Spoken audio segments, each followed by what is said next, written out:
উকি ঝুঁকি মারে সূর্যি মামা, আর আমি বন্দি করে ফেললাম আমার এই ক্যামেরায়। আমি অপর্ণা, তোমরা কেমন আছো? আশা করি খুব ভালো আছো। আলু ছিম বেগুন নিয়ে চলে এলাম আজকে একটা নতুন আইটেম বানাবো। অনেকের কাছে নতুন লাগলেও অনেকের কাছে নতুন না।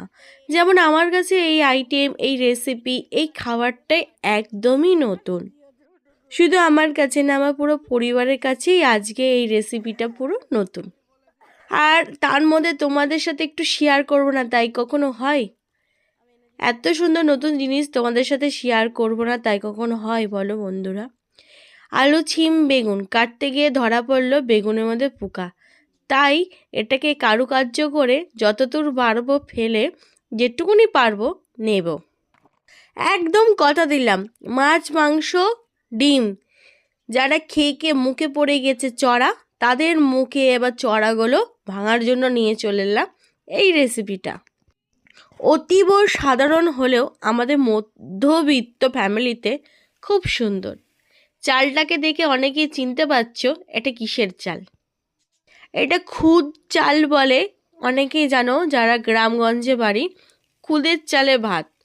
অনেক দিন ফোনে দেখছি খুদ চালের ভাতের বেশ খাওয়া দাওয়ার একটা মজাই আলাদা।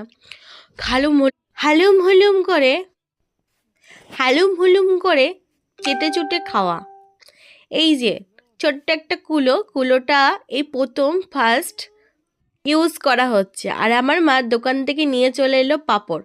দেখো, ছোটোবেলায় ফিরে যেতে সবারই মজা লাগে। আমি 5টা আঙুলে 5টা পাঁপড় ঢুকিয়ে নিলাম।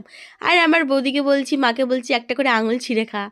আর ওরা দুইজন নিয়ে নিল, আমিও খাচ্ছি আর তার মাঝে একটুখানি ভিডিও বানাচ্ছি। এই যে চালটাকে সুন্দর করে কষিয়ে ধুচ্ছি। না বন্ধুরা, কষিয়ে রান্না করছি না, কষিয়ে ধুচ্ছি। জানো তো, সবার বাড়িতে গ্যাস আছে, আমাদের বাড়িও গ্যাস আছে, কিন্তু উনুনে রান্না করার মজাটাই আলাদা, তাও আবার শীতকালে।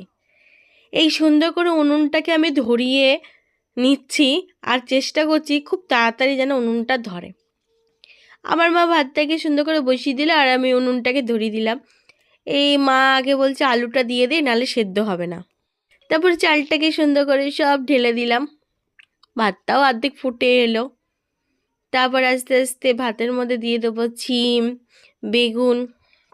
কথা দিলাম বন্ধুরা, সত্যি বলছি, একবার করে খেও, খারাপ লাগবে না। খুব সুন্দর।